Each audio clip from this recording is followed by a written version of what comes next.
Okay, let's unpack this. We have put together quite a harrowing stack of sources today. They detail these really tragic outcomes in some of the most unforgiving places you can imagine on Earth. We're talking caves plunging over a mile deep, unforgiving mountain crevices, and flash flood zones where literally minutes separate life from death. Yeah, it's definitely a challenging mission for us today, digging into these. We're navigating four pretty distinct narratives. You've got solo ambition in the world's deepest cave, a technical breakdown among elite, really skilled professionals. Then there's a physical trap just sprung by geology itself, and finally, institutional failure, right in the face of predictable weather. Our goal here is really to try and extract the common threads, environmental tipping points, maybe the ambition that blinded people to the need for preparation, and just the brutal consequences when human endeavor meets nature's, well, unyielding power. Right. We are looking at four specific instances that, when you put them together, they teach us these essential, often really deadly lessons about risk. What connects a lone man searching for the meaning of life deep in Russia to, say, a high school field trip in New Zealand? It seems to be that moment when the system fails. And that system could be a single piece of rope, it could be a weather forecast, or it could even be the human mind itself. Let's start with maybe the ultimate solo challenge, where hubris met the absolute end of the earth. Okay, yeah. We begin with the staggering depths of Voronya caves. It's in the Caucasus Mountains of Russia, and it holds the title deepest known cave on the planet. It plunges over 1.3 miles, that's what, more than 2 kilometers, straight down into the subterranean crust. That's incredible. To put that in perspective for you listening, you are descending further than the vertical distance between many of the world's tallest buildings. Just know. Exactly. And the geography itself is, well, it's almost the perfect storm for disaster. The sources describe it as this immense labyrinth. You've got sharp, razor-thin ledges, sheer vertical drops needing hundreds of feet of rope, and these narrow, water-filled passages known as sumps. Right, the sumps, yeah. It demands not just skill, but meticulous, almost obsessive calculation. Absolutely. And when the professionals tackle it, these teams like Provost Belalio you mentioned, they don't just pop down for the afternoon. No, not at all. They approach it as a multi-day logistical endeavor. Heavy planning. They're moving hundreds of pounds of gear, using relay systems, meticulously checking and doubling their rigging, their anchors. These are pros, total professionals who understand that one small tear in a rope, one misplaced anchor, or, critically, one miscalculation of weather patterns up top affecting water levels below. That can be immediate and irreversible. The scale of their operation is designed to defeat the scale of the cave. Okay, but the subject of our first story, Sergey Kasov. He wasn't a professional caver. He was a 37-year-old father, described as a thrill-seeker from Sochi, who'd actually caved twice before this. Twice! That's right. And yet, the sources show he spent nearly a year completely fixated on Voronya. He treated it like some kind of quest, calling it the ultimate challenge, even a pilgrimage in his search for, quote, the meaning of life. Wow, so there's this critical tension right there, isn't it? The difference between, technical mastery built over years and this intense psychological obsession. Exactly. He substituted intense personal ambition for specialized high-consequence skill. He just didn't have the background. And what's really fascinating, or maybe chilling, is that the environment itself offered him this visceral warning sign, which he actively ignored. Ah, you're talking about the 2018 incident, the near-fatal flash flood. Let's get into that because it feels crucial. It really is. Yeah, so a highly skilled joint expedition was deep inside the cave. The danger started as just this distant, almost imperceptible rumble, but it grew incredibly rapidly, escalating into what they described as the deafening roar of a freight train. Thousands of gallons of water were suddenly funneled through those tight passages. Oh my God. Yeah, the water surged so quickly that a vertical shaft the keyers had just descended. It turned into a full-blown lethal waterfall behind them. The team barely escaped with their lives. They had to abandon their lower camp, which was completely submerged within minutes. Gone. That experience, that terrifying life-altering event should have screamed, danger, or keep out. To anyone looking in from the outside, it absolutely should have. But for Sergey Kasov, the documents actually show he studied the maps and photographs from that very disaster. He knew about it. It didn't deter him. If anything, it seemed to amplify his resolve. It actually ignited his determination to face the cave. But on his own terms. That's counterintuitive. It is. He seemed to view the cave's raw power not as a hazard you need to mitigate with extreme caution and teamwork, but almost as this mythical adversary he had to conquer alone. So, fast forward to November 1st, 2020. He goes. He told his family he was just on a personal trip. He left behind all the critical safety elements, no permit, no radio for communication, and absolutely no team support, zero backup. And his plan, how did he even map a route? His entire logistical plan, as far as anyone can tell, was compiled from watching disparate YouTube videos and reading online forum discussions. It was like a patchwork safety net for a mile-deep descent into the most dangerous cave on Earth. That's unbelievable. The initial hours must have been profoundly alienating, just plunging into that darkness. One source described it as entering an eerie, suffocating silence, broken only by his own breathing and the occasional scrape of rock. He did make some progress, though. He did. He logged his location after setting up a camp over 1,000 feet down. And he kept going deeper. His final journal entry was apparently on November 3rd, describing an even deeper, colder, and, you'd imagine, lonelier camp. Yeah. And then, silence. When the professional Perovo team returned days later for their own expedition, they immediately noticed these unfamiliar footprints. A clear sign someone had gone in off protocol, so they went looking for him. They followed the tracks. They eventually found him near a freezing sump that's one of those water-filled passages in a deeper section of the cave. And what do authorities think happened in those final moments? Well, piecing it together, Sergey was near the deepest point he could possibly reach without specialized scuba gear for cave diving. The belief is he might have attempted a short, maybe symbolic swim in that freezing water, perhaps just to touch the other side or to mark the chamber as conquered in his mind. But in water that cold, exactly, without a dry suit or even a wetsuit, already likely dehydrated and fatigued from the descent, that water barely above freezing would have instantly induced a massive cold shock response. You gasp involuntarily, you lose control, your body hemorrhages heat, yet rapid energy loss. Hypothermia sets in almost instantly down there. Catastrophic and swift in those extreme subterranean conditions. You lose dexterity, then you become disoriented, then unconsciousness follows very quickly. So it's thought he either suffered a fatal drop in body temperature, or perhaps becoming disoriented from the cold, he fell and sustained a head injury.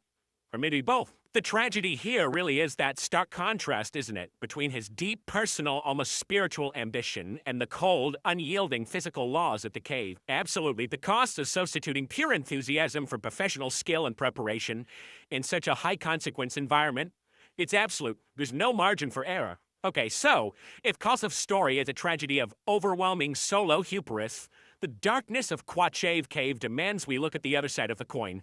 What happens when even the most specialized skill, the highest level of expertise, meets the tiniest technical hiccup? We're shifting out of Mexico, and a very different kind of technical demand. Right, Cuajio, it's located high in the mountains of Oaxaca, another vertical behemoth, one of the deepest cave systems in the world. This specific tragedy took place during a mission back in 1991. There was this elite international team of 14 cavers attempting to clear a dive sump way down far below the surface, and the environment itself demanded constant, flawless technical execution. Right, getting down there involved descending 115 separate vertical drops. Just the scale of the rigging involved sounds terrifying. Oh, it was meticulous and incredibly dangerous work. Because the ropes often had to run across these jagged, sharp rock faces, the cavers had to install intermediate anchor points, known as rebels. Now, navigating these rebels is tricky. It meant the cavers had to completely disconnect their rappel gear. The device controlling their descent clipped past the anchor, using other gear like foot ascenders, and then carefully reconnect everything, all while hanging free, all free hanging in midair, potentially hundreds of feet above the last secure ledge. It required total focus, absolute precision, and perfect coordination. There is literally zero room for a single point failure in that system. Okay, so within this context of absolute surgical precision, we meet Chris Jorgger. He was there with his skating partner, Peter Haberland, but Jorgger was, unfortunately, still recovering from an illness, wasn't he? He was. And then came this small, seemingly minor human error that ultimately shattered the operation. While navigating a tight passage, he dropped his rappel rack. Explain why that's so critical. The rappel rack it's the primary piece of equipment you use to control your speed during a descent on a rope. It uses friction bars that you adjust to modulate how fast the rope slides through. Dropping it means you lose your primary means of controlling your descent.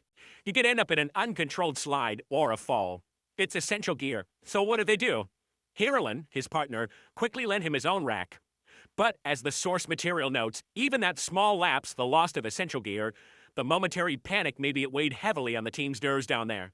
They knew the margin of safety already razor thin, had just evaporated. And that kind of tension, that stress, it matters immensely when your life depends on perfect execution second by second. Absolutely. So they were nearing Camp 2, which was already deep, about 2,790 feet below the surface.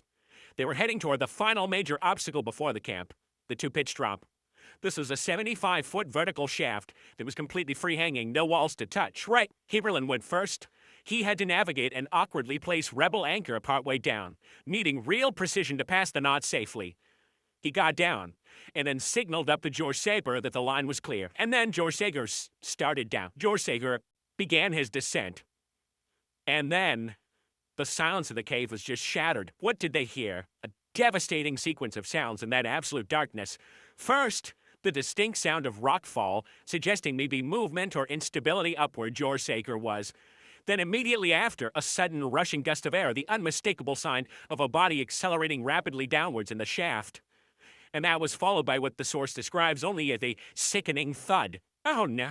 Heberlin immediately peered over the edge. He saw Jorgger lying motionless in a shallow pool of water at the bottom of the shaft. His body was grotesquely contorted, his helmet askew. Now, this raises a crucial question, doesn't it? If Jorgger was highly skilled, an elite caver, doesn't that make the margin of error even tighter? That maybe minor fatigue from his illness or the psychological stress from dropping his gear earlier could undo years of training in a split second. It absolutely does. It underscores that in these environments demanding absolute technical precision, the margin of error doesn't really shrink based on your skill level. It fundamentally remains zero.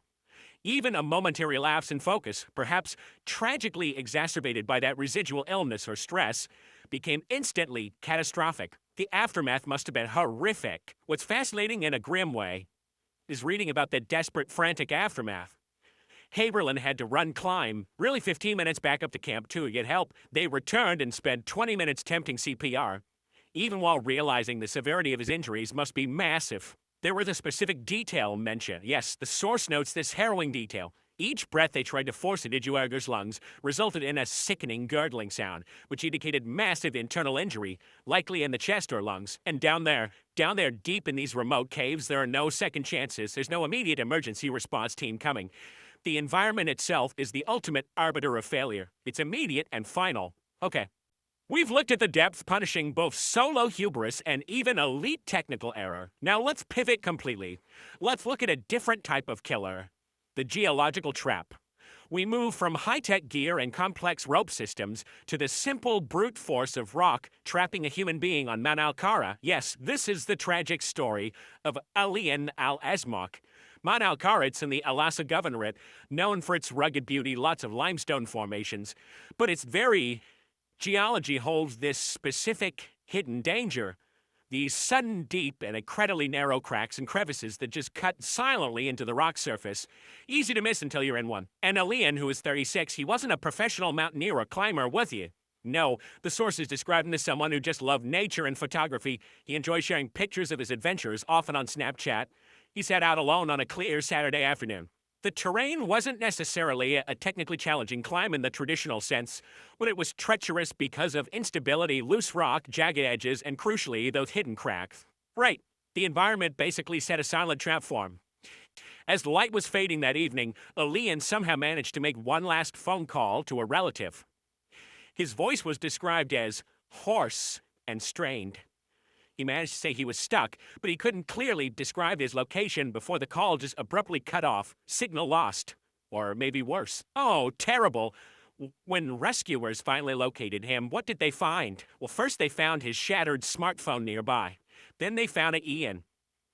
He had slipped and fallen deep inside one of these crevices. It was barely wide enough for his body to even pass through. He was completely wedged. Wedged how? The geometry of the trap was just devastating. He was trapped vertically, stuck upright. His arms were pinned tightly to his sides by the rock, and the jagged stone walls were compressing his chest cavity, which would make breathing incredibly difficult. Exactly. And that initiated this rapid and irreversible biological timeline. Explain that. What happens physiologically in that situation? Well, the combination of the intense physical pressure from the rock and that vertical orientation severely restricted his ability to expand his lungs to take a full breath. But also, gravity comes into play. Being stuck vertically forces blood downward into the lower extremities. This causes severe swelling in his legs and lower body. And the heat and this was intensified, critically, by the searing desert heat of the afternoon. The swelling itself then pushes back against the restrictive rock walls, escalating the pressure on his torso and vital organs even further. Becomes a vicious cycle, so the authorities concluded that due to the severe restriction of his breathing and the rapid onset of this compression and swelling, he likely passed away within just a few hours of making that final strained phone call. And the recovery effort itself, it says a lot about the situation he was in. It really does. It wasn't a quick extraction at all. Rescue teams worked tirelessly for nearly 3 full days, right through until Tuesday evening. They had to use specialized cutting tools, literally piece by agonizing piece, to break apart the solid rock that had effectively become his coffin. Wow. It just illustrates the immense, almost unimaginable difficulty of extraction in such physically restrictive environments. And it highlights the ultimate unyielding physical law of just rock and gravity. Nature being indifferent. Okay. We've covered solo ambition gone wrong, high-tech failure among experts, and the sudden, hidden geological trap. Our final narrative deals with a different kind of failure, one that was neither sudden nor hidden.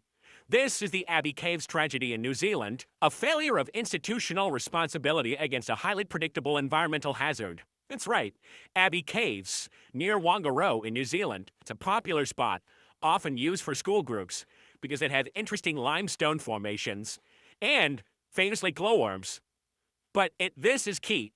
It's also notorious, largely unregulated, and known for its propensity to flood extremely rapidly during periods of heavy rain. It's a known risk. The environment provides ample warning, you're saying. And in this specific case, the warnings weren't just general knowledge, they were explicit that day. They were absolutely explicit. Yeah, a severe thunderstorm warning was officially issued for the Northland area where the caves are located.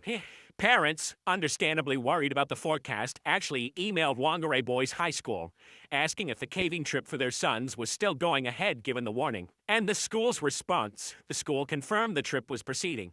They assured the parents they were monitoring the weather and, critically, they only expected heavy rain after 3 p.m., which was well after the group's scheduled exit time of 1:30 p.m. Okay, right there, that feels like the point of systemic institutional failure, making an assumption, underestimating the environment's volatility despite a formal warning. Precisely. And the reality unfolded much faster. Kāran's father, Andre Peter, actually saw severe flooding beginning in his own backyard as the storm hit early and hard. He called the school multiple times, describing the catastrophic weather he was seeing outside. But according to reports, he was assured again and again that there was nothing to worry about, that the group was safe. Unbelievable. Meanwhile, inside Organ Cave, what was happening? Inside Organ Cave, the group's 17 students, a teacher, and another adult supervisor had entered around 9:30 a.m. The water was initially shallow, maybe ankle-deep and clear. They paused for about 20 minutes inside. Just lingered, captivated by the glowworms on the cave ceiling. And crucially, no communication. No phone reception deep within the limestone. They were completely cut off from the escalating warnings and the reality outside. And that short pause, that 20 minutes, that was the critical window where everything changed. It was the fatal window. During those 20 minutes, the environment outside changed radically. Inside the cave, the gentle water trickle they had entered with became a rapidly rushing sound. Louder and louder. The teacher leading the group realized the entrance they had used just minutes before was now completely submerged underwater. Oh God, the limestone cave, which was naturally carved over millennia to drain and channel water from the surrounding land, had become a deadly funnel. It was accelerating the water's force and volume relentlessly towards the lower exit. And as students were caught in this, the water quickly rose, becoming waist-deep and moving incredibly fast. The students tried to link arms to resist the current, but Kāran was tragically caught in the absolute worst spot. There was a deep hole on the cave floor, carved out over time by water erosion. In the flood, this hole transformed into what was described as a deadly vortex, swirling with immense churning force. And he fell in. He was yanked off balance by the current and dropped into that hole. The classmate made a truly heroic attempt to grab him to pull him out, but the current was just too powerful, absolutely unrelenting. And there was another detail about his clothing. Yes, a devastating detail. Kāran was wearing overalls, standard gear perhaps for caving to protect from dirt and scrapes. But in the water, they acted like anchors. They became heavy, waterlogged, reducing his buoyancy and making it harder to stay afloat or be pulled free. So the current tore him away from his classmates' grasp and dragged him completely under the surface. When did the emergency call go out? The call went out around 10:35 a.m., but the floodwaters were simply too high and violent for immediate rescue. Search and rescue teams couldn't safely enter the cave system for hours because the relentless current and the dangerous debris being washed through. They couldn't get to him. They couldn't get to him in time. Kāran's body was eventually found later that evening, pinned against a rock formation deep inside the flooded cave. If we connect this back to the broader context of our deep dive today, the lesson here feels entirely different from Sergey Kasov's solo gamble or even the technical error in Cuajio.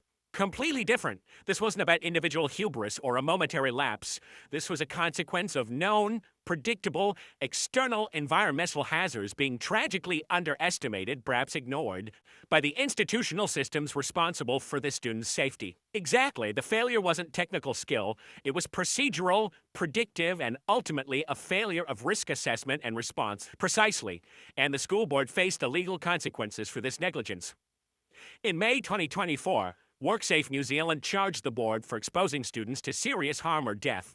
The charges emphasize the failure to adhere to safety warnings and the failure to adequately plan for and preempt known environmental risks associated with that specific cave system. Were there financial penalties? Yes, they were ordered to pay reparations totaling over $500,000.